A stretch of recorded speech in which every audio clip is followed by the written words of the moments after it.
still in the final. So Spain slipped out of contention for that overall third Olympic slot for the highest ranking team here at the ISA World Surfing Games, the highest ranking team, male, female. So I love to see these scenarios start to unfold. Adds another layer of excitement and anticipation.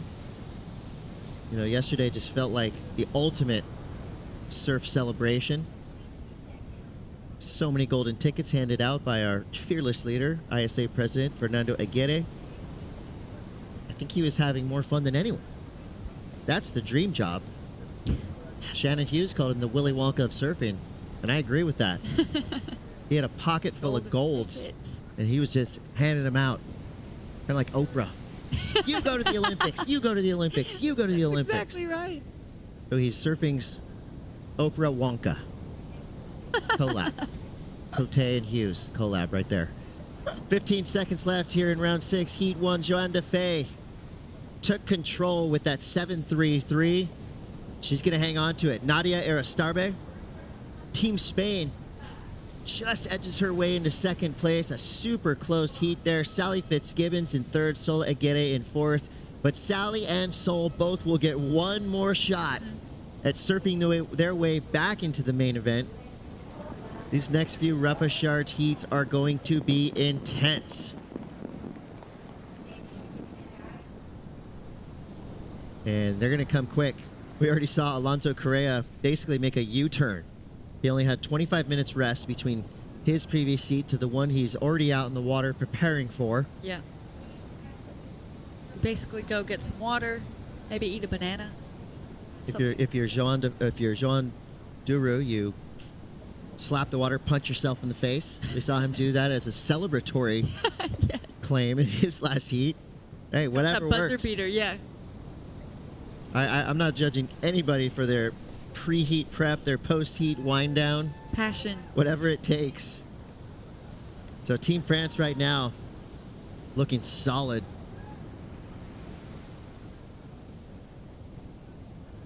As Jean Defay puts up some big numbers there. Nadia Aristarbe in second. Sally Fitzgibbons, Sol Aguirre relegated to the repechage round. And we're well into it here on finals day at the ISA World Surfing Games. I know you're not going anywhere. See you in a minute.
It all comes down to this, the last repechage round for the men. Jean Duru showing us he wants it. Power surfing, straight from the jump, 23:50 on the clock. Two of these surfers will fight their way back to the main event final. Two of these surfers just on the edge of greatness. Chris Cote here with Rachel Tilley, rejoined by Boricua Otto Flores. Otto, we knew it this morning. It was a nice, calm, casual start. You know, not a lot of people here on the boardwalk. Blink your eye, and boom, it's raging. Surfing has definitely risen to a new level here on finals day. Alonso Correa, Joan Duru, Ramsey Bukim, Andy Crier. Let's just throw it out there, Otto. Who's going to take this heat? Well, I have to say that Joan Duru looked like he was opening up his campaign pretty seriously there. You know he wants to end his career with a bang. another ISA gold medal would be a beautiful one to start that trajectory. I do have to say that Andrew Carrier has done a great job in keeping consistency, but look at this wave. Nice little turn off the top right there, throws a lot of water, vertical hit right there, and I think he finishes with a bang right here, vertical attack, and he is very happy with that, and it feels good when you open up with a good wave. I love to watch Joan Duru surf. I mean, the subtleties in what he does, his back knee especially, you saw that almost touching the deck of his board and just giving some springs to push tons of water with every turn he does. As we see Ramsey Bukiem now. This is going to be fun. So these are 4 power surfers in the lineup right now. Rachel, we got Goofy Foots out there. They're going to be leaning hard on their rails. So I think this is kind of going to be a purist's dream heat. I'm sure we're going to see an air or two, but this really is going to be decided, I would think, on the rail. Yeah, well, earlier this morning we saw Ramsey get that 8.33 from that pure power surfing, and he has had excellent wave selection too. He's been able to read the lineup in this, what looks like, you know, from this drone, it doesn't look as peaky and all over the place as it actually is. I think when you're looking at it from that beach view, this is a little bit more stated to what the conditions are out there, and the surfers have to have excellent wave selection in order to find those sections, to earn those scores, to have those clean sections for power surfing. Alonso wasn't sure if he wanted to go right or left there. I was just going to say, you've got to make the quickest decisions you possibly can on these waves. Those sections are going to present themselves, and then they're going to be gone. So if you don't attack, get into it early, you know, you're going to waste an opportunity. As we see Ramsey trying him on a backside, we know his backside surfing is incredible. And I got to agree with you, Chris. This place is a crapshoot. You got to stand up and blow up. Absolutely. 20:50 on the clock for now here in repechage round 12. Let's throw it down to Mitchell Salazar. Yeah, here with Joan Defay moving into the final. Joan, felicitación. It was the quick start that got you into the lead early, but most importantly, conditions changed a lot. It seems like your equipment changed too. Yeah, you're right. It's a bit bigger and more powerful for sure. So I just took like a normal PU board, and it's just a normal board, but just a little bit more like stability for those waves. It's no secret that there's a lot on the line for you guys as a team overall. You want to get the gold medal and be world champions as a team, but most importantly, still 2 slots available. And the host nation, obviously, a lot of pride for yourself. What can you do in the final to make that happen? To be honest, I'll try just to continue my thing. I've been quite in a good rhythm with the waves and conditions, so I just hope to keep going on that way. And yeah, just thinking at all the results like as a consequences and not, you know, like the main goal. Félicitations. Anything you want to say before the final? Merci à tout le monde de regarder. Allez, encore une série, et puis j'espère que les boys vont bien fracasser aussi. Merci, Joan. Great surfing there for Joan Defay, and Team France has to be feeling good right now because Joan Duru slicing, dicing, ripping his way down the line here. An impactful wave, surfed extremely well. He's going. Energizer bunny vibes right there from Joan Duru, all the way from the outside to the inside, straight onto the dry reef. He's not scared to lay that rail in the water, Otto. Yeah, I think he's a little bit like, you know, heard about that last heat, and he just came here and said, I'm going to release all that anger. I'm going to be consistent. I'm going to open up really fast. And I do have to say he's surfing a really smart heat. I think he has 2 really good waves under his belt, and he's going to work up towards better waves after that. Surfing it really smart, really consistent, opening up with a 6.50. And I have to say he's looking pretty solid at the moment. I think here in the land of Boricua, rhythm is a huge part of Puerto Rico, and rhythm plays a role in these heats as well. I mean, Joan Duru, pretty obvious, it was out of rhythm in the previous heat he surfed. Right now, he just seems to be getting in that cycle. You know, surfers experience that, and when it happens, I mean, it's a magical feeling. I think he's experiencing that right now. Here's we see the probably debrief and pre-brief for Sally Fitzgibbons, who was just out in the water about 5 minutes ago. Yeah, 25 minutes to reset and say, okay, what could I have done differently in that heat? And what do I need to make sure I do now in this upcoming heat? It's super important and critical for her in order to reset, not look at that earlier heat as a loss, but look at it as a, okay, I had the opportunity to already feel the waves out there, and now I'm going to go out there and find my win.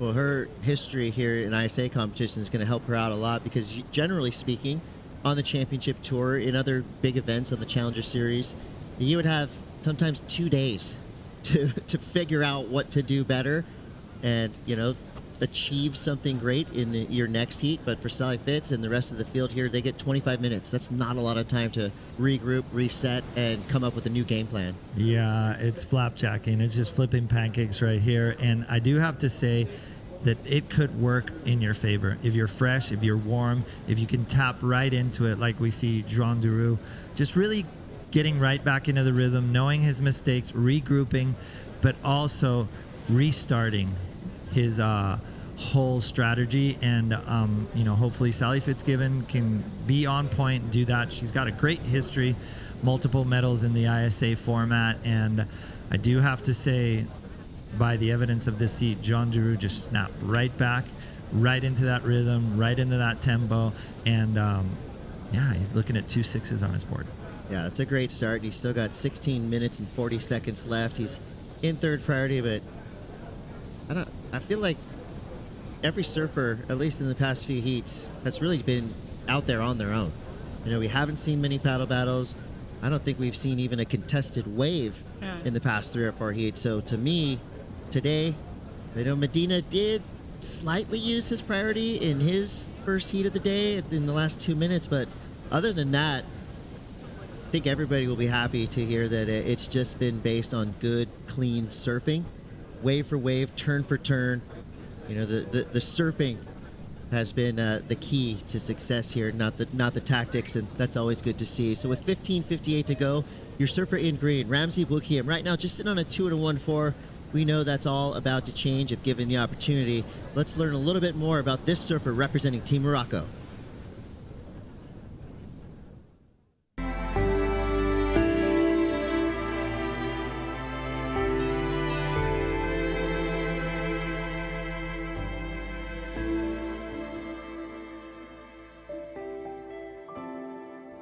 Well, when I came home and I saw, you know, there was a picture of me on the wall in the village where I grew up, where I started surfing, where everything started for me, it was huge, you know, it was big, it really touched me deeply.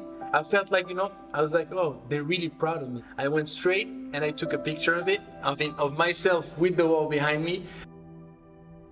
I gotta make them proud, you know, they're proud of me, they push me all year long. Every time I have support from Morocco, from my family, from all my fans, so, you know, it's my job to do everything to make them proud.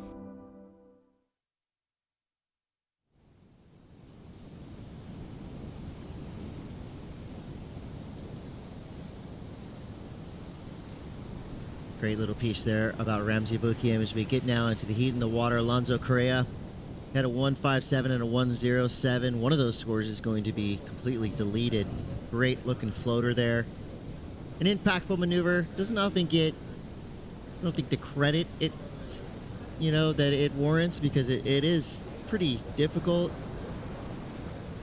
But Alonso Correa will be happy to have now officially kickstarted his campaign to try to get back onto the main podium. In that piece about Ramzi Boukhiem, I mean, you can see that his country of Morocco is so proud of his accomplishments already. Ramzi's the type of guy that on the beach, he's funny, he's kind, he's a sweetheart. You don't want to draw him in a heat, however, because he becomes an intimidating force in the water. He's 6 feet plus, just built of steel. I mean, the guy is an absolute unit. And he can throw that board around with ease, throws tons of spray.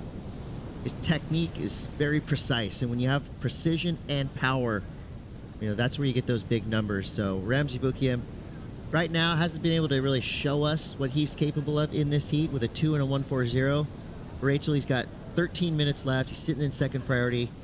He might have an opportunity right here. These lefts are beckoning, and here we go. Building speed down the line. Kind of has to settle for a transitional snap float turn right there. That wasn't the wave that Ramsey was looking for.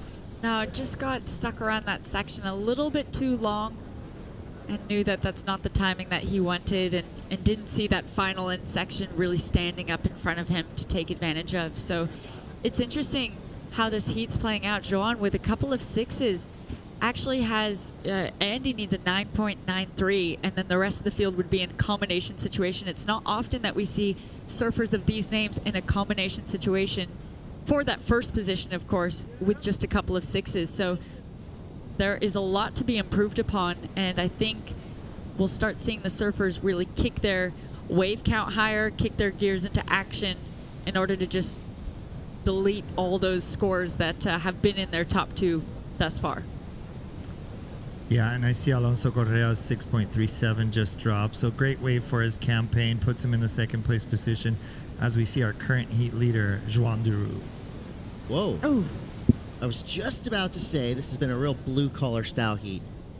Good meat and potatoes power surfing. No one's going to complain about that, but we hadn't seen anything really flashy yet. But I think Joan sitting on a 6.5 and a 6, gives himself a little bit of freedom, luxury to play around a little bit. We saw that attempt just then. Didn't go his way, but I like it. That's how you differentiate yourself from what's happening in the water. You have a 6.5, you backed it up with a 6, so you're in a really good spot at advancement right now. It's time to show us your dance moves.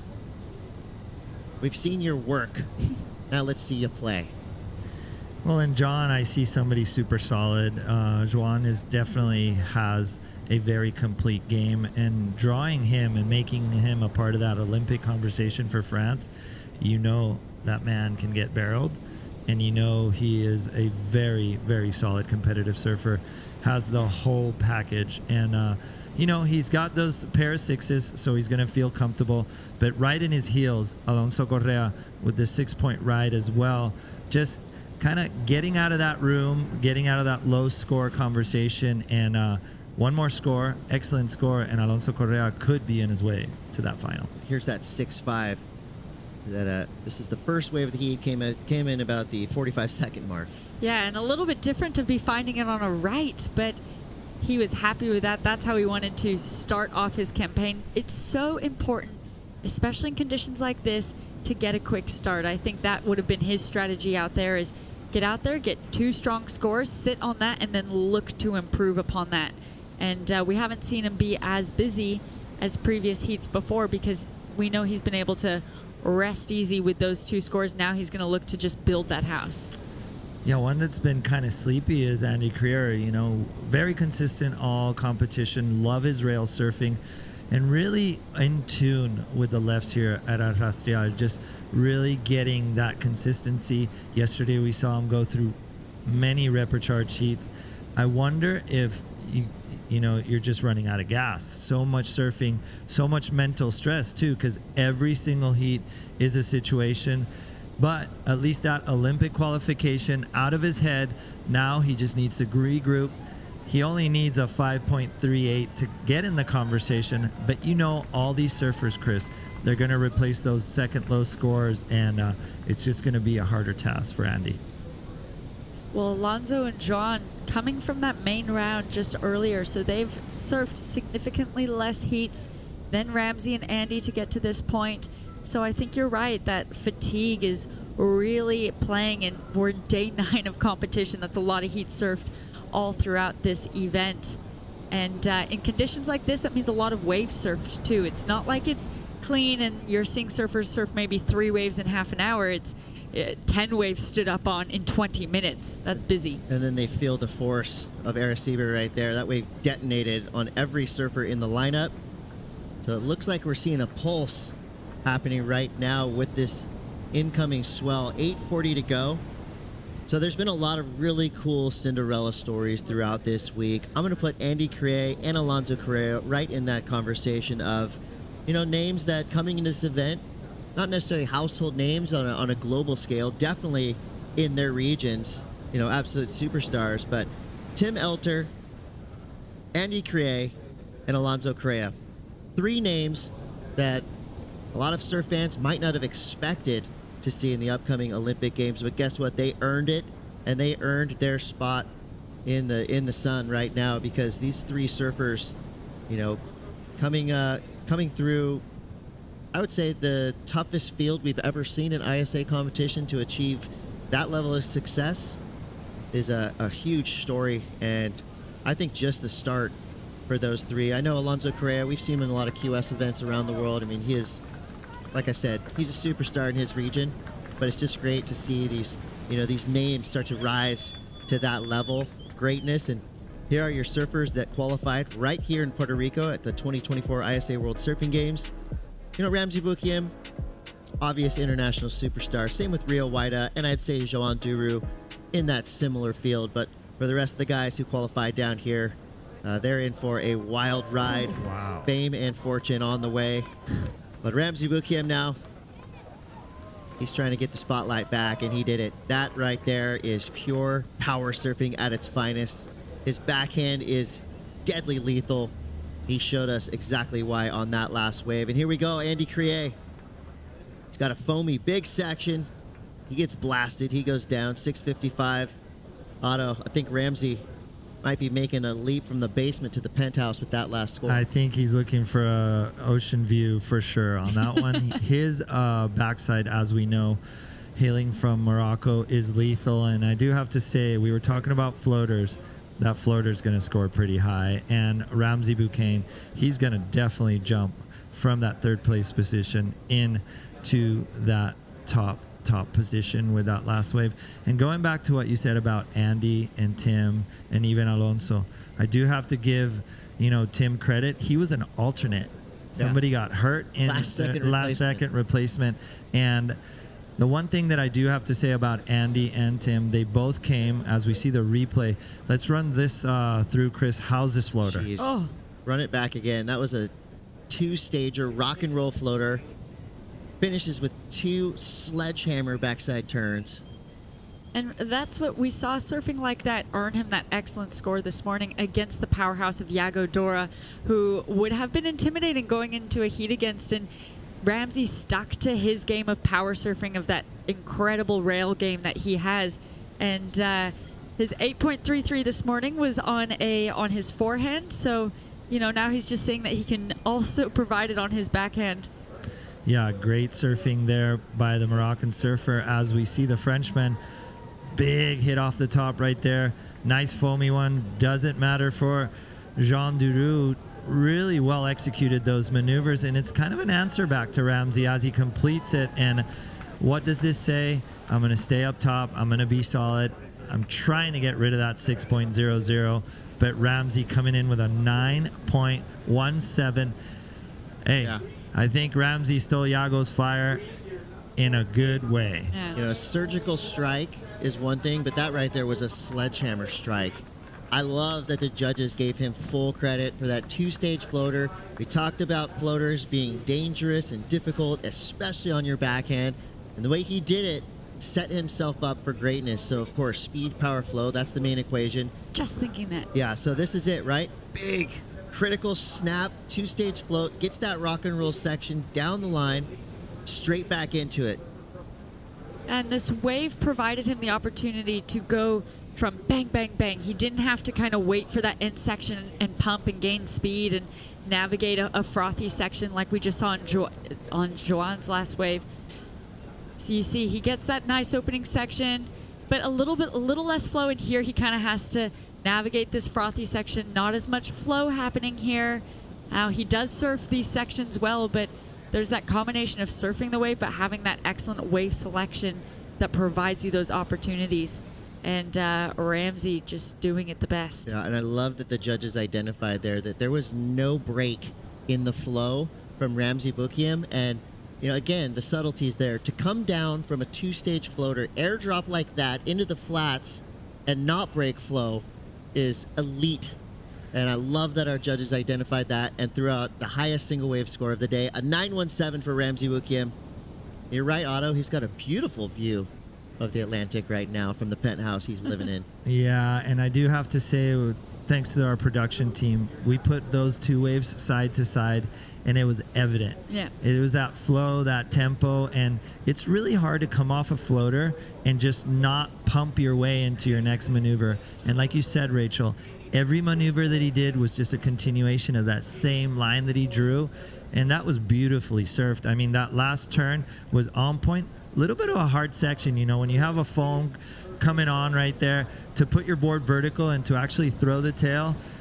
I got to say the judges were on point, 9.17. And Ramsey, you know, we know he's tired. We know he's had a couple of heats, but he's striking for gold. He's got the key to the penthouse now. He wants to put some nice bling bling in it. Well, this is the final heat for that opportunity for a medal. So 2 surfers that advance out of this, they're guaranteed a medal at this point. So it's just, you know, the surfers that get knocked out of this, they were so close, but couldn't quite put it together on that final day. And so all these surfers are thinking about that medal, that opportunity. Pretty cool. I mean, just kind of realizing through all this action, we got 4 Olympic qualifiers in one repechage heat. So this right here, again, I won't call it superlative. I mean, this is history. We're watching surf history happening in front of our eyes, and that's going to continue on through the day as we will be crowning an ISA World Champion for men and an ISA World Champion for women, as well as that illustrious ISA Team Champion medal. That's a lot of pride you can bring back to your home nation. Well, Chris, one thing that we can count in the ISA is that this is an inclusive event. It's everybody in the world. It's the best surfers from the whole world that get a chance to get in here, show their talent, showcase how and why they're here. And that's what I love about that Olympic conversation, but also the ISA for years, for 60 years, has been bringing that. And I love it. It's an influence for countries. Look at what happened with Italy, you know, from one man to a solid team, and more teams like Peru, Puerto Rico, teams that you probably didn't hear of now have powerhouses, you know, in this spectrum, and they're going to the Olympics Paris 2024 at Chopo. Yeah, it's been a really great global celebration of surfing here in Puerto Rico. And I mean, the performances from day 1 all the way through now, what are we on, day 50? Thousands of waves ridden, thousands of points given out by our judges, or I should say earned by our surfers. With 36 seconds left, for now, it's Ramsey Bukiem and Joan Duru who have battled their way through an insanely tough and stacked repechage round. But watch out, Alonso Correa not done yet. Needs a 6-7-3. One big turn at the end of this wave could do that. Blast the tail out. In control. Wiling out on his backhand. That was a big snap for Alonso Correa. Was it big enough to earn a 6-7-3? That would be an amazing buzzer beater, but it's not obvious, is it? No, and I do have to say a big thank you to the community here in Arecibo, Puerto Rico. Everybody that's been involved in this, letting us borrow this town for a whole week, 9 days of competition. It's with a lot of respect, a lot of love, and I cherish everybody who's extended their utmost best to make one of these an unforgettable event. No, Boricua all day. Been loving it. Gracious hosts in and around the contest area. I mean, the excitement, the energy levels, the love of surfing is really evident here in Puerto Rico. And, you know, with some heroes were definitely made down here. Ramsey Bukiem, I mean, doing Ramsey Bukiem things. His backhand right there, stellar, 917. High mark of the day. You know he's got more to give. There's that Moroccan flag waving high. That surf-rich nation very excited for their hometown hero. Ramsey Bukiem gets the win, surfs his way back onto the main podium, along with French surfer Joan Duru. So keeping that France v Brazil fight alive, Joan Duru is now back in the main round. Well, we're heading to the finals, ladies and gentlemen. One more repechage for the women, and then it's finals time. Do not go anywhere. You're watching elite level competition here at the ISA World Surfing Games, and we'll be right back.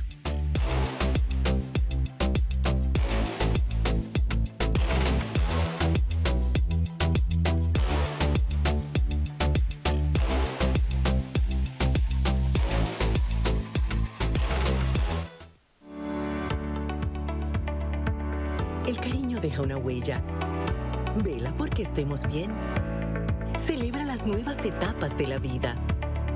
El cariño nos mantiene en forma para que no nos perdamos ni un segundo de lo que nos llena de vida. Donde hay cariño, hay salud. Por eso llevamos 40 años cuidando cada etapa de tu vida. MCS, 40 años de salud completa. In Puerto Rico, we call ourselves Boricua. We are proud, passionate, and full of life. On our island, secrets are more precious when shared. Passion flourishes. We enjoy until our hearts are full. And we know that gifts can come from anywhere. Live Boricua.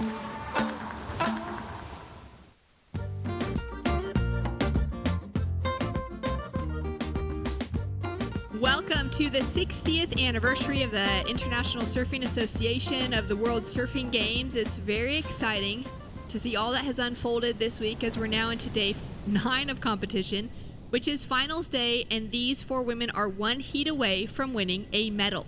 Sally Fitzgibbons, Sol Aguirre, Anat Lelior, and Tatiana Weston-Webb, Australia, Peru, Israel, and Brazil in the water. 2 of these surfers already have tasted that gold medal. Sally 3 times the ISA World Surfing Games. Tatiana Weston-Webb is our reigning gold medalist from last year's World Surfing Games. Both Sol Aguirre and Anat Lelior are looking for their very first medal. They've never finaled at the World Surfing Games and would be hopeful to do so today.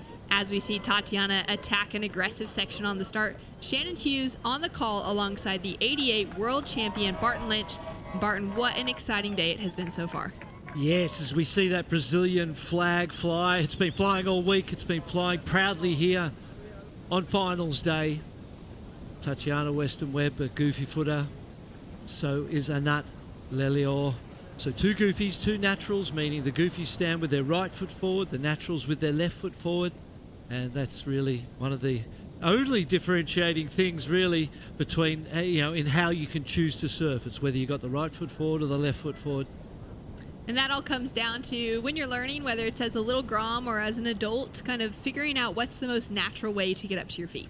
And they do say that if someone's not looking and you push, give them a little nudge, not a big push, in the back, that whatever foot goes out first naturally and instinctively in that situation is the way you will stand on a surfboard. A few different ways to determine that in the surfing world, and if you've ever taken some lessons, you've probably been through that situation before. Tatiana Weston-Webb learned at a young age that she would be a goofy foot and loves the feeling of driving off on that forehand on the left. Yeah, nice one turn.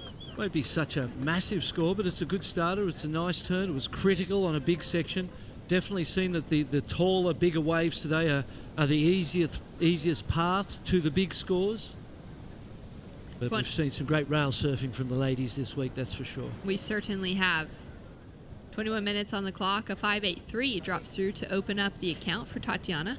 Well, I mean, when you consider that it's out of 10, that's over half of the potential range of score for one manoeuvre, so a big score there. And again, I just see those big sections being the ones that reward consistently. So I'm sure by now, day 9, all of the coaches, all the surfers understand the recipe.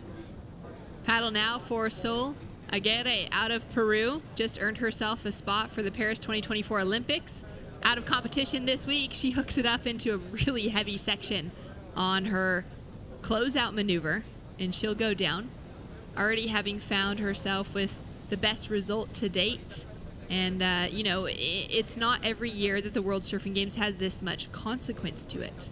This year happens to be an Olympic cycle, so finding your best results in the Olympic cycle year, what a year to find yourself on a run. Yeah, that's good rhythm, that is. Sally Fitzgibbons up and riding. The 3-time ISA gold medalist found herself down into the repechage round after not having the best of heats alongside Sol Aguirre. Both surfed well within their main round, but they just couldn't do enough to get themselves the advancing position straight into the final, where we will see Joanne Defay and Nadia Erostarbe for France and for Spain already locked into that final.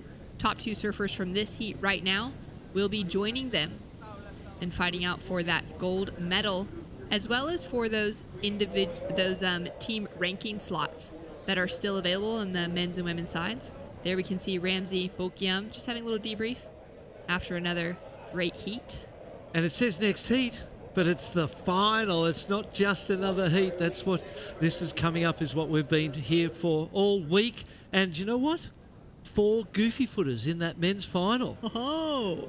Put a little smile on my face, didn't it, when I realised that? Takes a goofy foot to notice that straight off the bat. Yeah, yeah, that was apparent to me straight away. That's going to be an exciting matchup with Gabriel Medina, Kyle Livas, and Joan Duru. There is still some scenarios unfolding within that for the highest ranking men's team.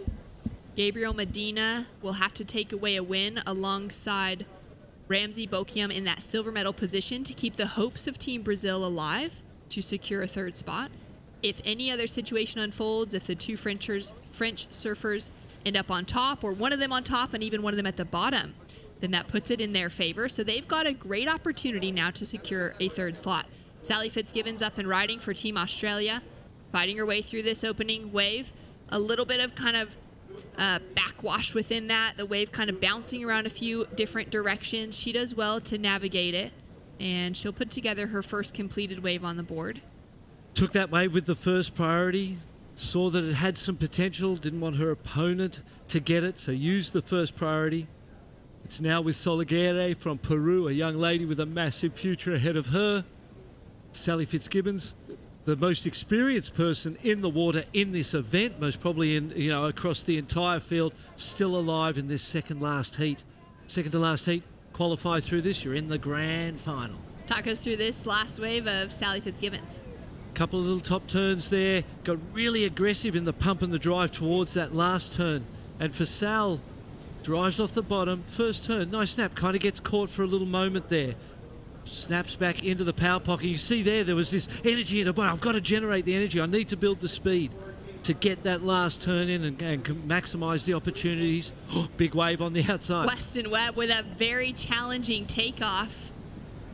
Nearly into the barrel if that wave could have held open. Of course, we've got that kind of straight onshore wind that started to develop. I had a quick run down into the athlete zone before coming back up into the booth just to get a sense for the feeling. And I was chatting to Mitch Salazar, who's doing our sideline reporting today, and he said the tension is so strong today down there in comparison to what we kind of have seen in the livelihood, the excitement, the kind of building anticipation of the last few days of competition. He said today he's been noticing athletes not looking each other in the eye that are coming up in the same heat. Where sometimes, the rest of the week we've been kind of catching those little glimmers of a handshake before they paddle out. Right now, everything is on the line for those gold medals. Anat Lelior out of Israel has been one of those in the hunt for her first ISA medal this week. Getting a bit of work done on her second wave, which will be her best scoring. Yeah, what we saw there was if you go into that last section without a lot of speed and don't clear the whitewater with speed, the convergence of the whitewater from all those directions makes it really difficult to complete the ride. Sally Fitzgibbons on the wave before, we saw her really be conscious of that and build her speed into the last turn to make sure she got the completion. On that occasion for Israel, the completion wasn't done because the speed into the last turn wasn't sufficient enough to enable her to clear that whitewater. It gobbled her up. Brazil currently holding on to that leading position with the strength of that single huge maneuver for Tatiana. Like you said, kind of breaking down that 5.83 again. It was more than half of the potential score of a 10-point ride available for just a single maneuver. Imagine if she finds 2 of those. As we take a look now at the replay here from Anat. Second wrap, first turn was nice. You see here, she's just slowly going towards it, and when she did that turn off the top, her nose was pointing back towards the whitewater, and we'll see it from this angle better. Lovely first carve. Gets to the top of the wave, goes into another beautiful wrap there, and you watch here. She pushes, you watch where the nose of the board points to. Back towards that whitewater that's coming at her. It needed to be more horizontal out of the top, clear that whitewater for the completion. The fact that she whipped it out of the top, stuck the nose back towards the oncoming whitewater, gobbled her up, and was an incomplete for a 3.80. Weston Webb sitting with first priority, Fitzgibbons sitting with second priority. And just the 3.17 requirement on our 4th place surfer in the 2-point range, on our second and third place surfers to make a difference. So with 15 minutes on the clock, we'll see every surfer replace those scores on the board, and we'll likely see that those situations change up just a little bit. Now, it's been very important for the surfers that have been advancing through today to keep themselves moving forward in that team rankings conversation. As we can see, Anat Lelior of Israel with a paddle. She's just going to try and stay busy under priority, unable to get into that one. But back to that team rankings. On the women's side specifically, in the running to take away an extra slot for their nation is France, Brazil, Spain, and Peru. That is because they all have that single surfer still in the draw. Even Sally Fitzgibbons of Australia still has a chance to gain a spot for Team Australia. So 5 nations with the opportunity, as Anat Lelior for Israel goes down in a heavy section. 5 nations on the women's side could secure that extra position for Paris 2024. And Anat has been one of the stars of the week. Really wearing a heart on her sleeves, a lot of emotion, commitment. We've seen her in heats where there's hardly any time left, and she's been able to find 2 rides in the final 5 minutes and advance through consistently. Keep staying busy out there from the 4th priority. And here is the list of our Olympic qualifiers to date. You see the top 8 there from the World Surf League into the qualifiers for the continental spots from that 23 ISA Games in El Salvador. We've got the Pan American rankings that came through as well from 2023, and then 8 slots that filled in from this week's competition, the 2024 ISA World Surfing Games. We will then have the top-ranked women's team in the draw, earning themselves an extra slot, filling in that 22nd spot.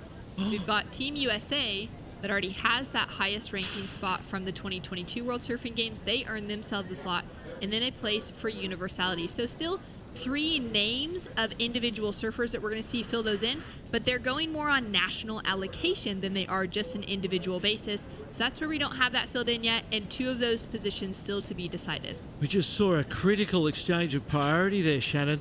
Sally Fitzgibbons paddled for the first wave and then paddled again and lost her priority, went down to 4th priority. She had the 383, still 12 minutes, so lots of time. But priority at this point in time, you know, is so critical because you want to use it. You're unimpeded. You can catch any wave you want out there when you've got first priority, and it is a great advantage.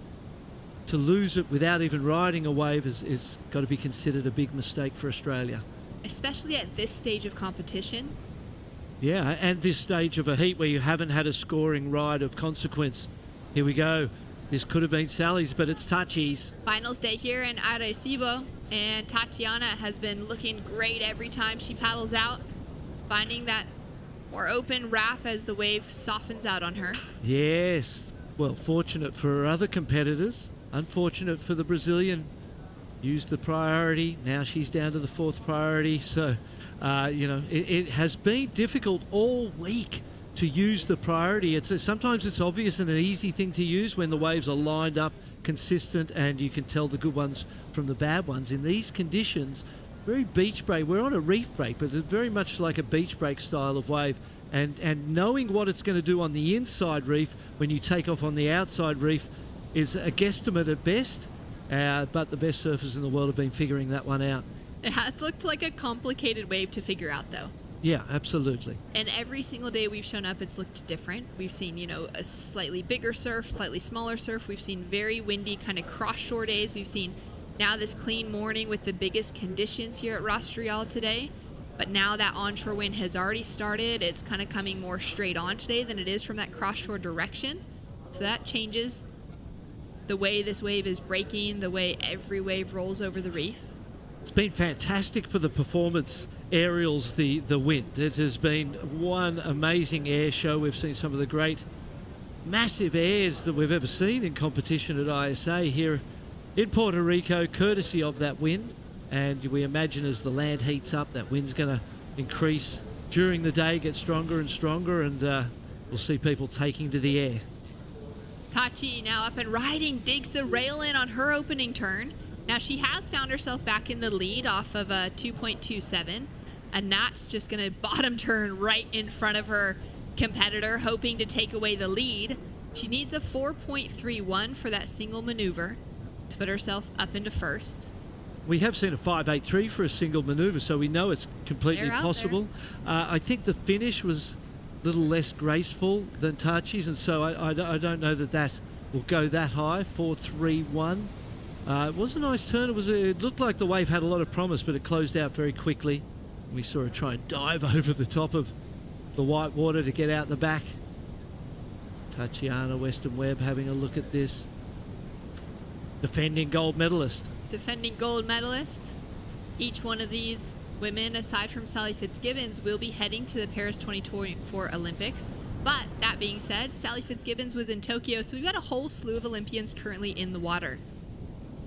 Down to 9 minutes remaining on the clock. And that last score of a knot, a 3.57 as we take a look now at Seoul. So her requirement just under that 5-point range. 2 seamless turns connected together, straight into the pocket. She has been so fluid within her performance. She's been graceful, waiting out that timing so well, and her wave selection has been on point the entire event. Yeah, great rides. As we see the Peru team there supporting and applauding Tatiana on a beautiful carve. Great looking carve to set it up. Finds that little lip line to finish on the closeout. She'll be the first lady to have 2 scores of consequence. That will be another good ride to go with the 5.83, 2 turns completed. Most probably the second best score of the heat so far, I imagine. Up there around the 5 range with that 5.83 and give her 2 scores of consequence. Put pressure on the other 3 ladies. All of them not able to score over a 4 yet.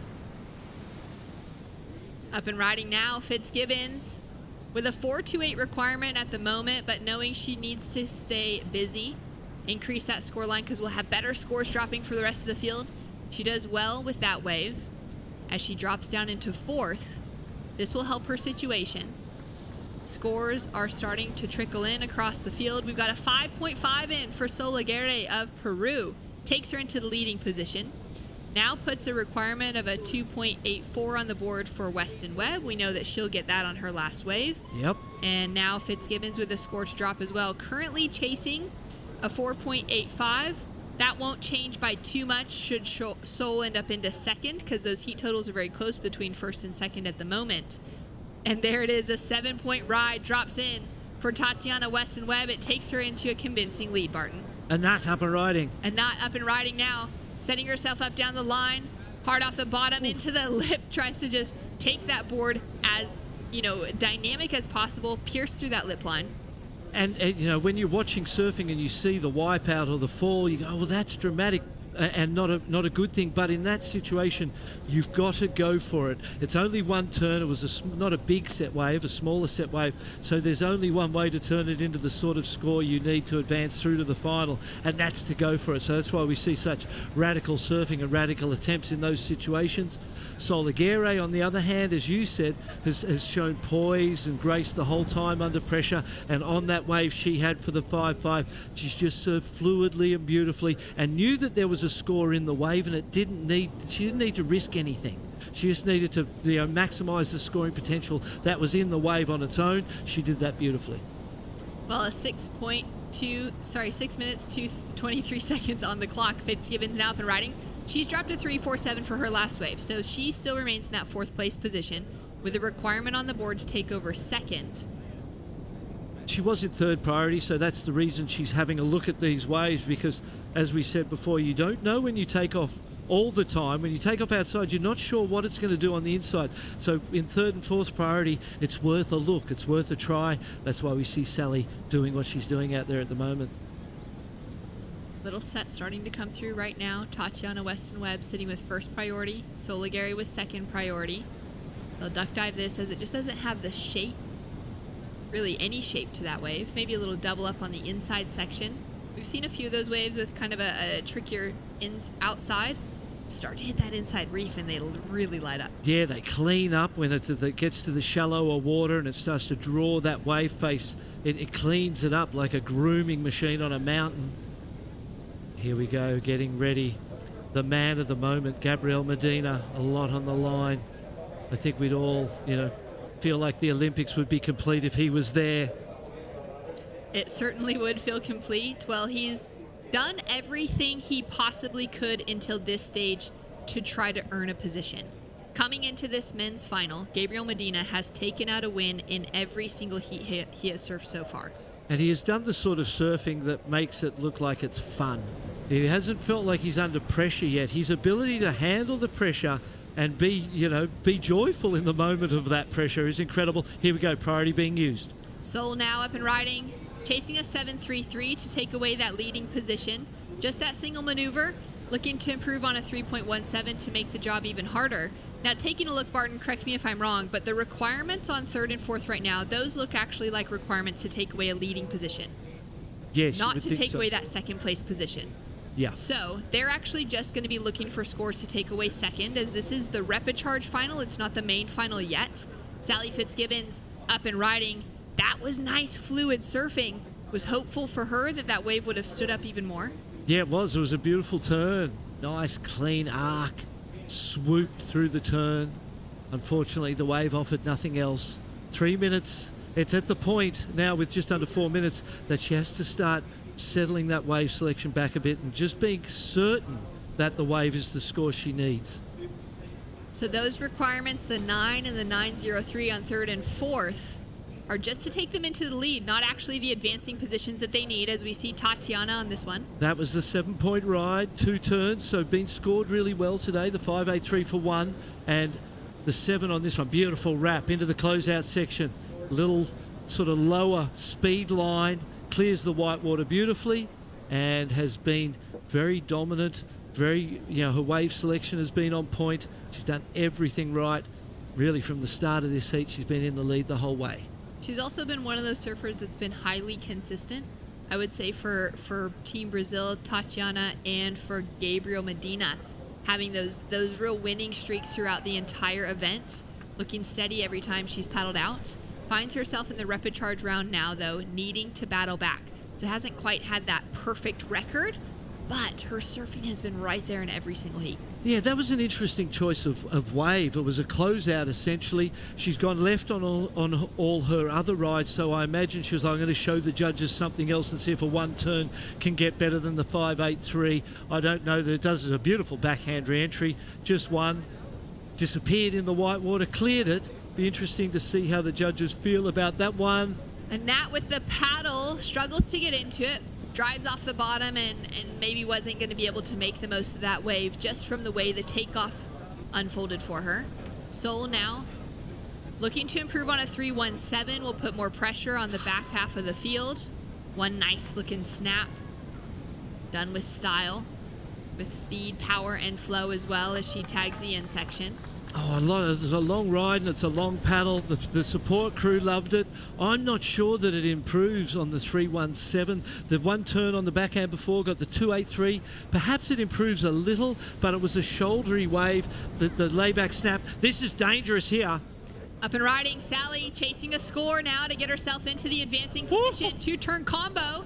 And that's what she needs to start putting herself back into this, Barton. She only needs to get to that heat total of an 8.60. She's got a 3.83 on the board, so she's probably looking for something in that 5-point range to get her into 2nd place position. And that was a wave that 1st and 2nd priority, Sol and Tatiana, would have loved to have caught. They used their priority on waves that really weren't of consequence, and they didn't really affect the situation. It was a 5.03 for Tachi, so it didn't change anything, and a 3.07 for Sol. They gave the priority to Sally. She got that one. That's going to set her up with 1 minute to go with a chance of qualification. Could the 3-time ISA gold medalist dig herself out of the hole now? She's got 1 score to drop that will help her situation. Will that be enough to take her into 2nd? And with 45 seconds on the clock, will she have one last opportunity? And the sooner she gets the score, the better. The sooner the better. And Nat now up and riding into that 1st turn. She's going to have to really attack this end section, and she does it easily. Now waiting for a score for a Nat. Sally Fitzgibbons has scored a 6.10. That's jumped her up into 2nd. Now, Anat Leilior is going to have a score for her 2-turn combination. She's going to need something in that 6-point range to take away Sally Fitzgibbons with that 9.93 heat total. Remember, those requirements of the 9 and the 7 are actually to take away the lead, not to go into that 2nd place position. Under 10 seconds, she was gifted that wave by Tatiana, and Solagere is the one who pays the most for her wave selection, down into 3rd place. That's the heat. The siren's gone. Sally Fitzgibbons pulled it out. But what? Oh, hold on. A score to come? We do have a score to come. Now, we've just seen the adjustment of the requirements. So Anat Leilior needs a 6.13 on her wave to take herself into the advancing position. Sol was unable to get a final opportunity, so she'll be sitting in that 3rd place position. And Tatiana has not increased on her lead. Sally as well. Sorry, the easy thing for the judges is the previous was a 6.10 of Sally Fitzgibbons, so there can be direct comparison and go, is this 0.03 better? Does it give her advancement? I feel like Sally's was a bigger wave, perhaps had more face, and perhaps it's under Sally's, would be my guesstimate here. Judges will tell us, though, waiting on that score. What an exciting heat to see unfold. Unreal that both surfers on the end were able to find themselves with an opportunity for Sally Fitzgibbons and for Anat Leilior. Sally found that 6.10 and was able to take herself into that advancing position. Top 2 will be heading into the final, and it looks official. Anat Leilior falling shy of the requirement. She'll fall out in that 4th place position alongside Solagere of Peru, Tatiana Weston-Webb of Brazil, Sally Fitzgibbons of Australia, both of them advancing to the final, as well as keeping the hopes alive for each of their nations to earn the highest ranking women's spot. It's all going to come down to the finals. This is very exciting. Also, coming up next, our men's final, Gabriel Medina, Kaoli Vast, Ramsey Bokiam, and Joan Duru hitting the lineup.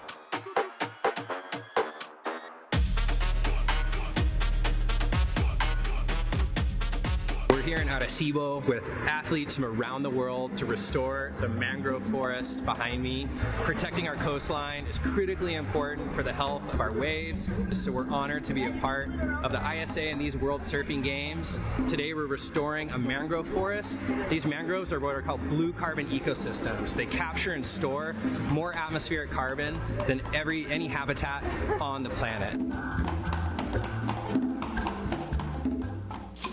Puerto Rico, we call ourselves Boricua, a unique name honoring our island heritage and the vibrant spirit of our people.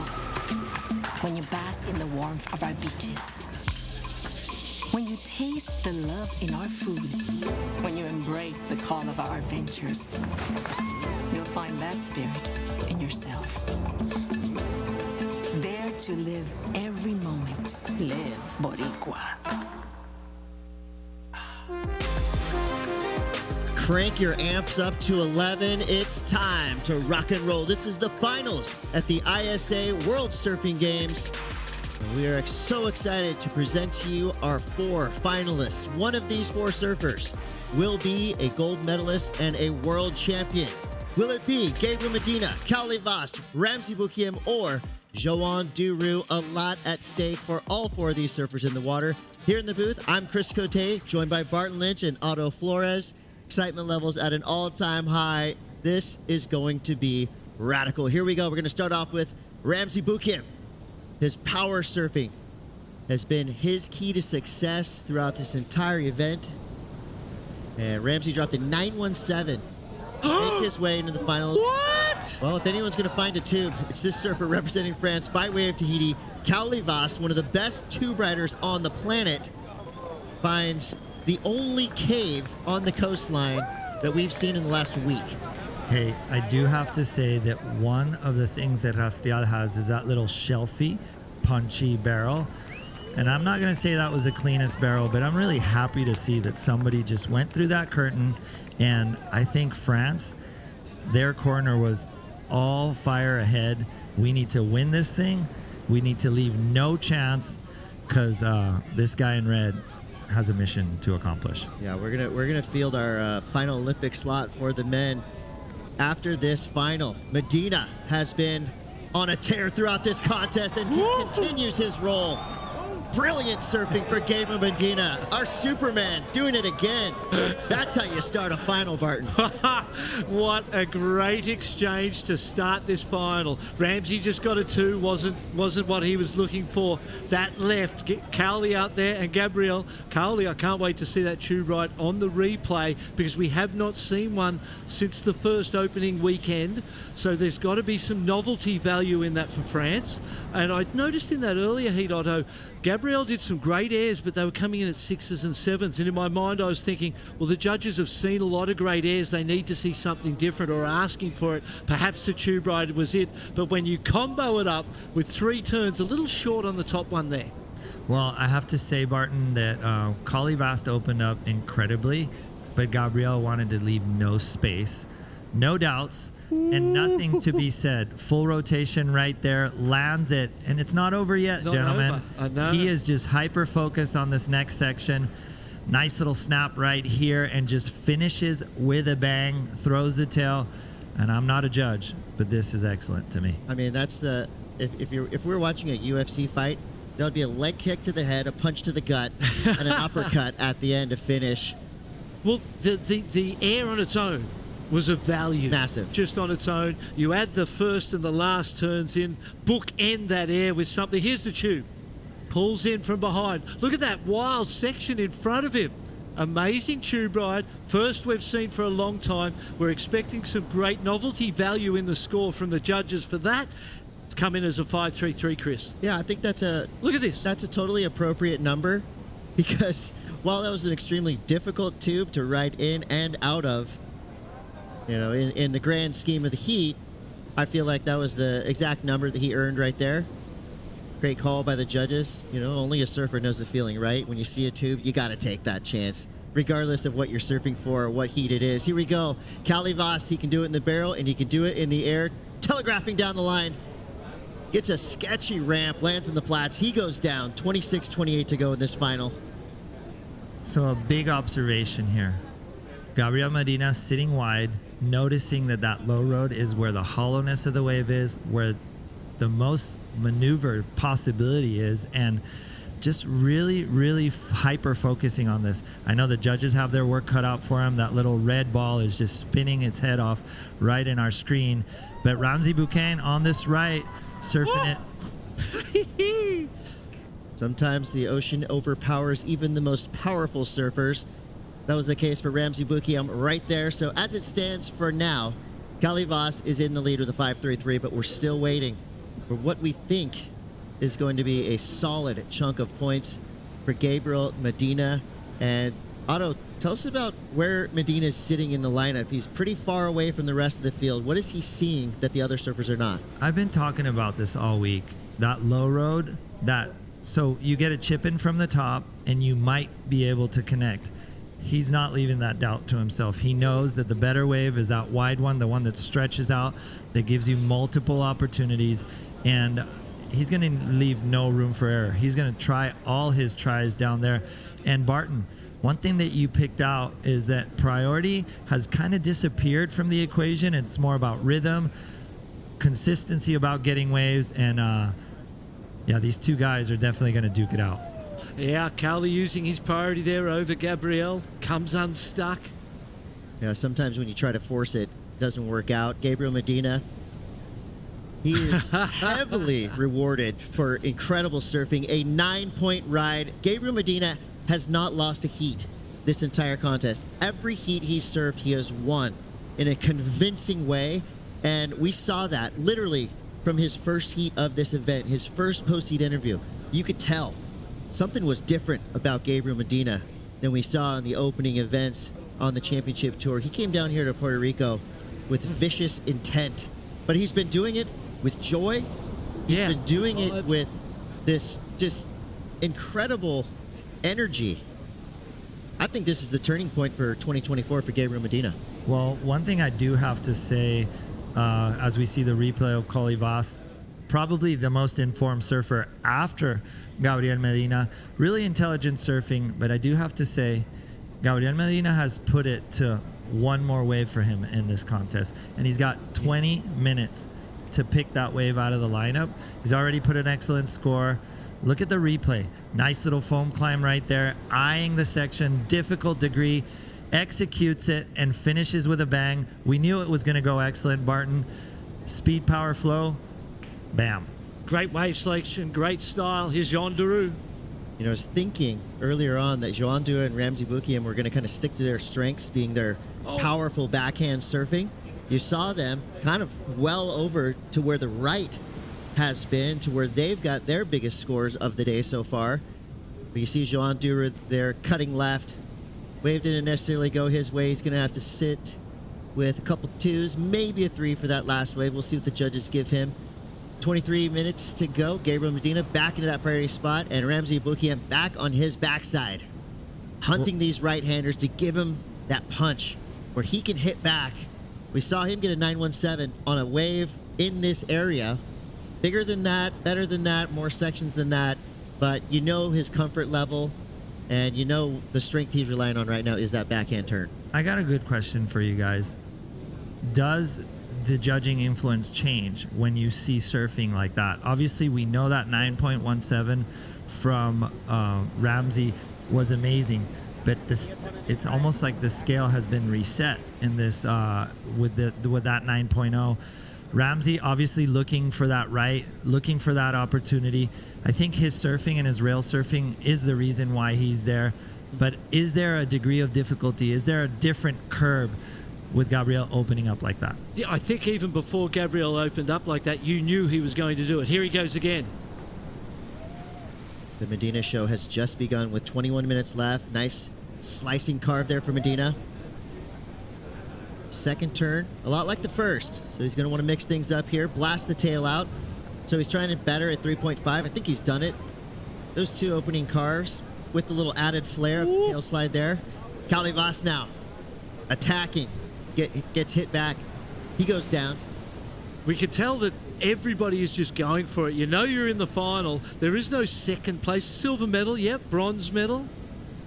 And copper for fourth, so all these guys getting a medal. Well, I think, Chris, you hit it right on the target. These guys are raising the volume. It's like the rock and roll, but they want to come out loud. This is a positioning thing right now. There's something on the line for Gabriel Medina, but there's something on the line for everybody here. Everybody's achieved their Olympic gold. Now they want to go for the top. Yeah, so with 21 minutes left, if Gabriel Medina can stay where he is right now, Team Brazil will have a solid chance of the overall men's team rankings win. But we got a lot of surfing before that happens, and Ramsey Bukiam going from power to finesse, all in the one turn. Yeah, back to the question from Otto about Medina, and you know Medina is going to try.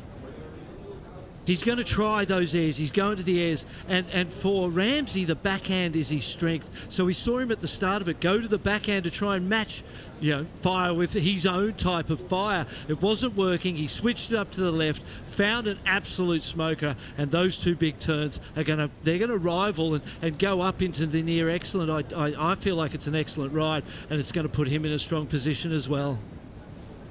20 minutes left. Jeremy Flores, one of the coaches for Team France. He is a fiery competitor in and out of the water. His steely gaze scanning the horizon for trouble. And he's found it right now with Gabriel Medina with that 9-point ride. I mean, that is a steep, tall mountain to climb for the rest of the surfers in this final. But if anyone's going to do it, it's Calivas, Ramsey Bukiam, and Joan Duru. They proved that they are potent competitors. They've all had scores in the excellent range. But now it's time to dig deep. Talk about dig deep, Barton, to your point. Ramsey went to fundamental rail surfing and what he's really good at. He goes, I got to put my best foot forward. Nice turn off the top. Really difficult maneuver. And you know what? The only thing that could stand next to progressive surfing is fundamental carve surfing and using your rail the way the Moroccan just used it. So we're going to see that score. They're going to take their time, but I love the answer back from Ramsey. That's what I'm talking about. And there are many ways to get big scores these days, but you need to have the power and the class of Ramsey Bukhayam to be able to do that on the wave face, don't you? That first turn was so tight and so vertical and so beautiful, and the whip out of the top. And the second one was unbelievable. Look at this wave. Kali Vast finds a gem down the line, way away from his competitors. Completes the frontside air 3, but nothing else for him on that wave. A little bit off time, a little bit messy, of course. A radical maneuver, super progressive. But here in the finals, I mean, everything's got to be perfect. You know, look at that score dropping for Ramsey, an 8.17. But look at the lineup. Gabriel doesn't care about priority. And one thing that Colivas did, he got the wave from the peak. But Gabriel knows that those don't open up. And he did that great maneuver off the top.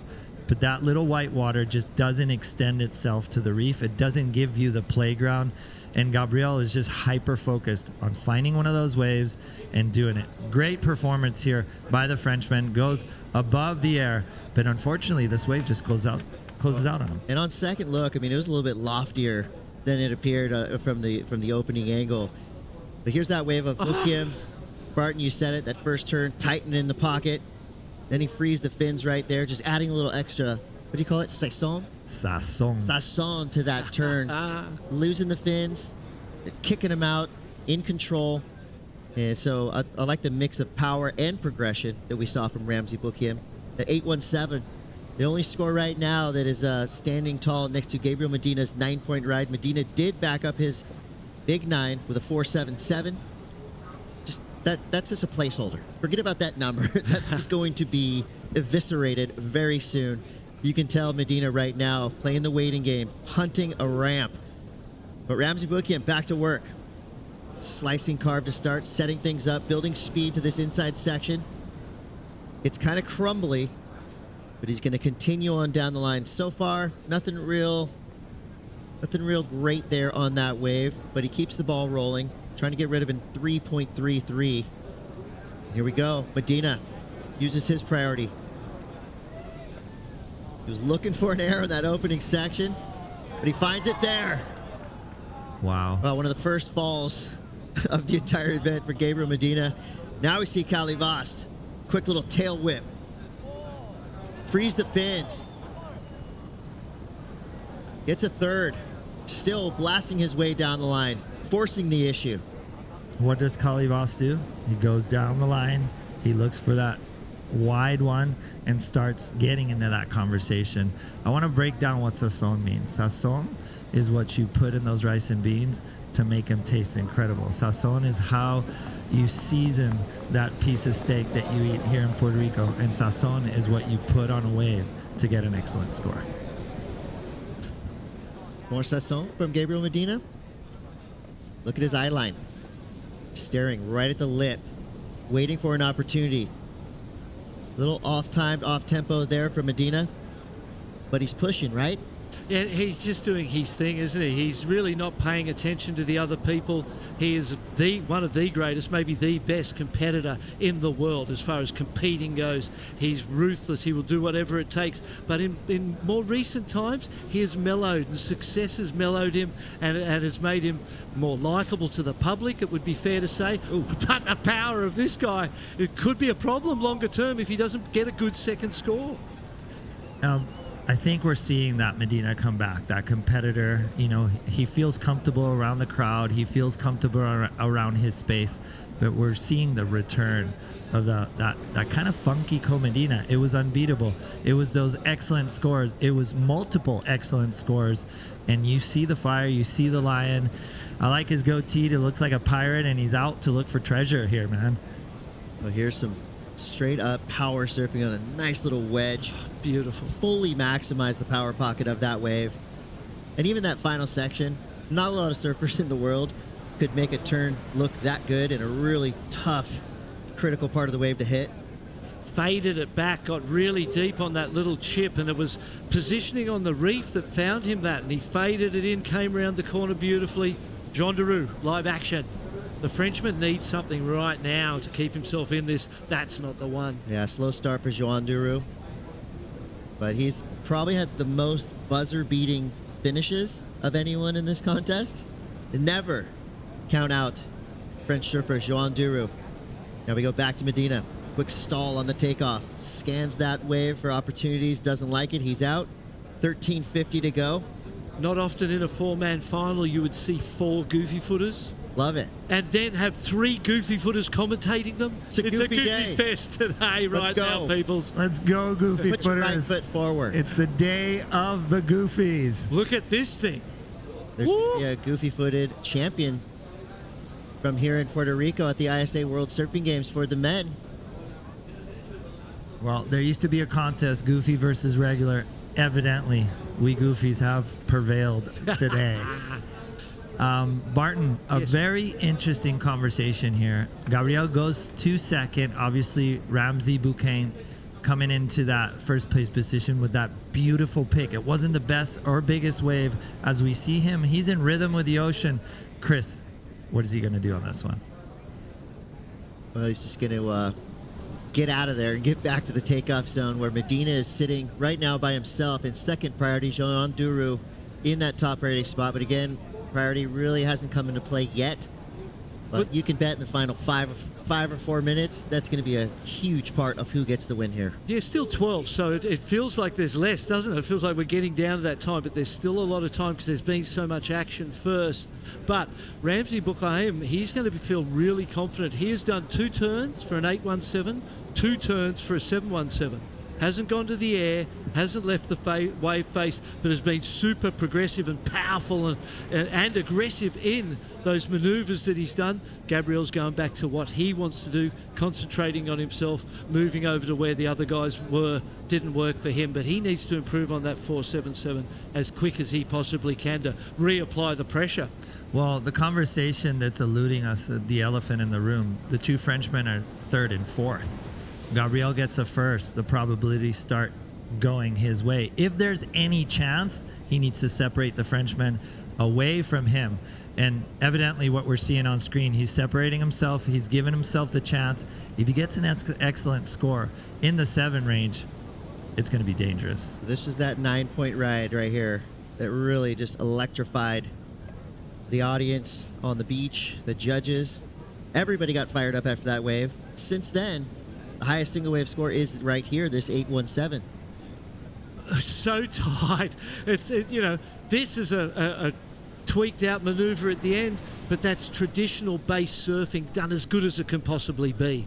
And this one, see, fades it back behind, so he's really tight, flares the tail again, comes around for the second last turn. Nice big flying lofty floater as the closeout section broke. So 4 turns for a really high score and proving to Medina, putting pressure on Medina. We've seen him catch a lot of waves that haven't been good enough, and we've seen him fall on a few. So is this the time that we start to see the pressure finally take its toll on Gabriel Medina? If anyone can handle it, it's him. But I really just want to see him get one of them nice ones and go to the air again. Yeah. Yeah, Gabriel only needs 1 score, and we've seen champions go down with a 10 in their scoreboard. So anything can happen right here. Brazil try to will a wave towards the multiple world champion Gabriel Medina and getting set for the stage, Tati Weston-Webb defending her title. So Brazil's still in the conversation in both women's and men's, but all eyes, all 10 minutes and 13 seconds on this man right there. He needs 1 excellent wave, and we all know he's super capable. He's paddling right back to his comfort zone. This is where he's been getting those big numbers. And how is the performance from the French this week? Absolutely. Their best, I would say their best ever team. Yeah. I know I'm dipping way back. I'm dipping way deep into the superlative realm, but this is the deepest field that we've ever seen in ISA competition in terms of talent. That's top to bottom. That's the rising surf nations who have really started to make a big push. Agree. Put Team China on that list of just vastly improved in the last 3 years. Germany. They have become a superpower. Germany as well. I mean, Costa Rica always fields a big team, but these are some of the names right now that are climbing from, the 20s, the 30s, all the way up into that top 10 picture. So by the end of the day today, we'll have our full list of individual medalists, team champions. Teams will start their breakdown of what happened this week, I'm sure immediately, because unlike the Olympics, ISA competition happens every single year. We crown a world champion every year at the ISA World Surfing Games. Will it be Sally Fitzgibbons? I mean, she's already got 3 gold medals. 4th would be nice and tidy for Sally Fitz, who's done it all in ISA competition. And in that women's final, France, Spain and Brazil, the 3 standout nations in this event. Those 3 nations have been just amazing across the board. Yeah, I think in both fields, both men's and women's, the French team has been really solid, as we see Ramsey Boucain here just unfortunately coming unstuck. But going back to that, the French team, they have just been executing perfectly. Yeah. They came in through that main round. They had a mission. They've done statistically excellent execution, but also the level of surfing. I do have to say, Kali Voss and Jean Duroux, quiet but silent killers, Bravo. Every heat. Yep, bravo. Incredible performances from them. And Marco Miguel. Yeah, he did amazing too. So the coaching staff, they can take a bow regardless of the results, but here's a good wave. Kali Voss needs a 9.77. Streaking down the line. Is there only one way to that score, Chris? Yeah, it's by way of the sky. All right, so first part of the wave, not too wild. Second part of the wave went nuts. Kali Voss takes to the air. Definitely going to delete that 5.57, I'm sure. And Medina has taken a long time to replace that 4.77, and the longer it goes, the more the pressure mounts. I mean, we know he can handle. He's emotionally unflappable, but he's just doing his thing. And at some point, I feel like competing is important too, and putting pressure on your opponents. While you sit wide and let them do their thing, they're just all getting waves and building momentum. And although they haven't quite caught him yet, as we see the replay of the moment on that wave of importance. This kid's got pop and power. He is the complete package. I think this young surfer from France is not only on that list of favorites when you're looking at Paris 2024, but he's got a bright future. Here we go. Medina ramps out right away. Could have another section here on the inside. Placeholder turn, building up speed. Hammers the inside section for Gabriel Medina. There it is, my friends. Patience holds precision. And I have to say, I can't understand how he holds it so well. Like, his nerves, he knew exactly how to play that one. That last turn was very smart, precise, but super powerful. And you know what he's doing? He's matching Ramsey's surfing. He's already gone up to the air. He's already gone excellent. Now he's going to go powerhouse. And now it's time for him to play. 7. And you got the feeling that he did at least that. But the composure that he's got to sit there, like you said, Barton, he probably watched 8 waves ridden just to the left of where he was at. And this kid back on the escalator. Here we go. I think Chris, it was almost going through that threshold of knowing that he could do it, and I think now he's just freed himself up. Yes. He's going to wait for that score, and this is what's going to free him up. As we see the Frenchman, super solid, goes up in the air again. Okay. Wow. That's going to make it a heat. Kali Voss now. We're still waiting for his previous wave, which is kind of similar to that one. But now the judges have their work cut out for them. The big scores being calculated in their minds right now. Yeah, 5 minutes on the clock. We're down to the business end. Everyone's going to have scores.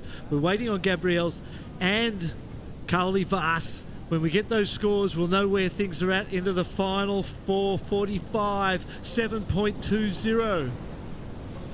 The judges are really good at not getting caught up in the emotion of the heat at hand. They score the waves for what they are. You see Kali Voss here. That was brilliant surfing. 7.20. That was, really brilliant at hand, as we see Gabriel going up in the air, going through the section. Nice little turn right here. What's he seeing right here? There's nothing in there. The low road. Somehow he finds this section.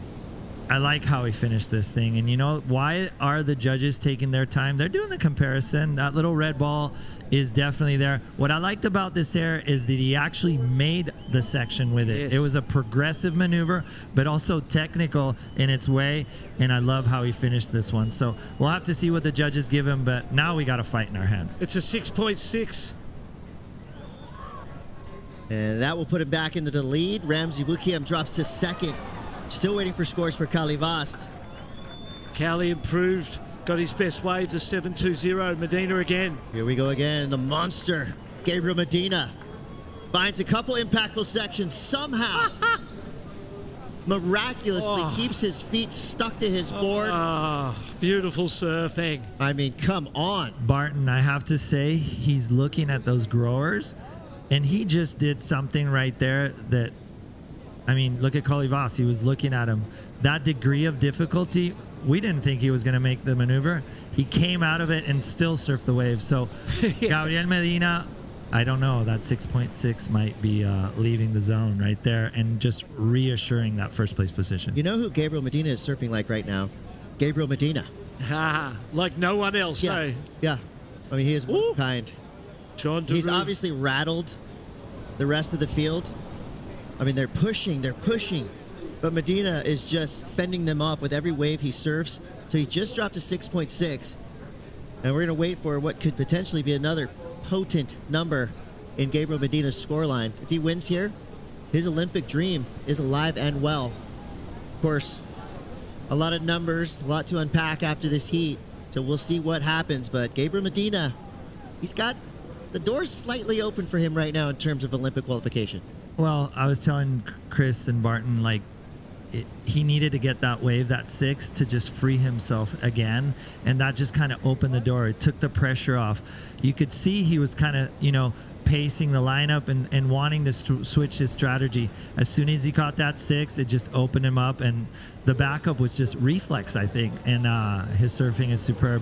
And now we see some strategy there by the Frenchman. But Gabriel, that little red ball is going to come up with a surprise for sure. Well, Gabriel knows that he needs to work with Ramzi Bukiem right now. He needs to keep Kali Vast and Johan Duru in 3rd and 4th place if he wants to get the ultimate number of points and keep the French surfers in check. This is a big score for France. Wow, 7.20 and a 7.13 for Kali Vast. There it is, dropped in, but it's just under. Still in 3rd place. Wow. So With this is the 2 exact scenario that Gabriel Medina wants to see as Ramzi Bukiem. How was the power to tweak that board up in there? Judges still considering his last ride. Still in the 1st place. France in 3rd and 4th. We'll find out what that does for the overall men's position and see who gets that 3rd spot at the Olympics. 1 minute to go. The fangs, the claws, the knives, everything is out right now. Gabriel Medina leans into his tactical prowess, trying to fend off Kali Vast in the blue right there. Medina has top priority. We could be witnessing surf history right now. It's almost like that score doesn't matter, but it really does matter.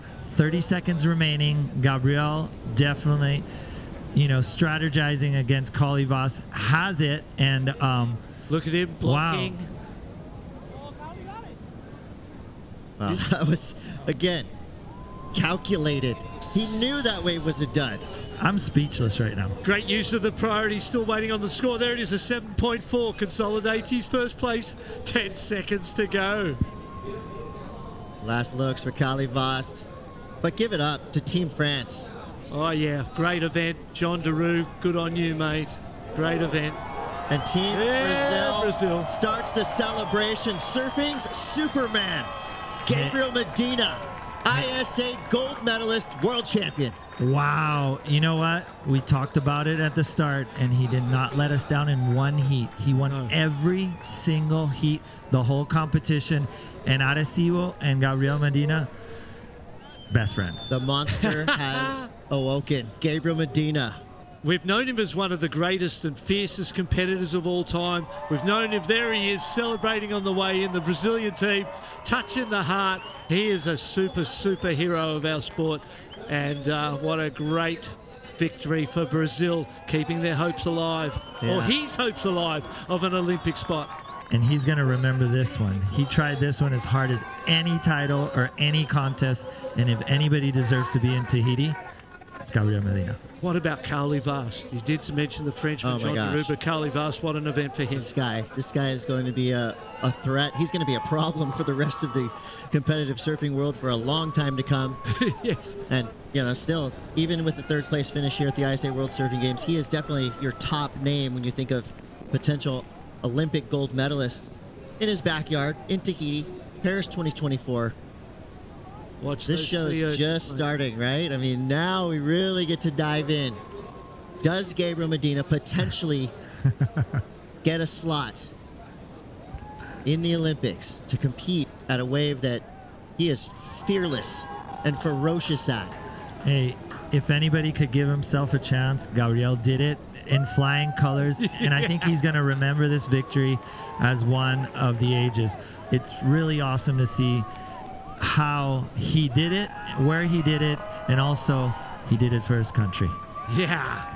This is just a moment of pure elation. Teko Padarat's flexing there, pointing he's taken over the Brazilian surfing role here, the federation, and they're going from strength to strength. Just when you thought the Brazilian storm was slightly slowing, think again. Medina is back on top. Yes, what a performance. They'd love to get a goofy foot there to the Olympic venue. And arguably one of the best goofy footers in the world in that wave. So I think history said it. The most difficult contest in Chopo we've ever seen, Gabriel Medina won it. So, and also, we got to give accolades. He literally left it all out there. He left it all out there. Full credit to Ramsey Bukiem. Even the board. I mean, all class, pure power. I mean, Ramsey is such a great ambassador for surfing. Not just from Team Morocco, where he is a hero, but for the entirety of the surfing world. Ramsey does it the right way. Yeah, Morocco's pride and joy we saw in the piece on him. He's painted up on the side of a building as an Olympian for his country, and what a week he had. Incredible surfing from him. This guy's earned a few naps. Yeah, good day for the Goofs. That was, I think, a physical test, a mental test, and they all showed a lot of fortitude in so many ways. That's an inspiration right there for all competitive surfers trying to climb up the ranks. Take notes, kids. This is how you do it. You'd imagine that in the back rooms here, they would be calculating, crunching the numbers to see every number. who the winning team is on the male side and whether that man right there gets an Olympic spot. Wow. Well, the stories are going to keep coming through here. As we reset things, we're going to take a very quick break, but don't go anywhere. The women's final is coming up next. So much on the line. We're going to bring Rachel Shannon and world champion Sofia Milanovic into the booth to call this final. Don't go anywhere. We'll be right back.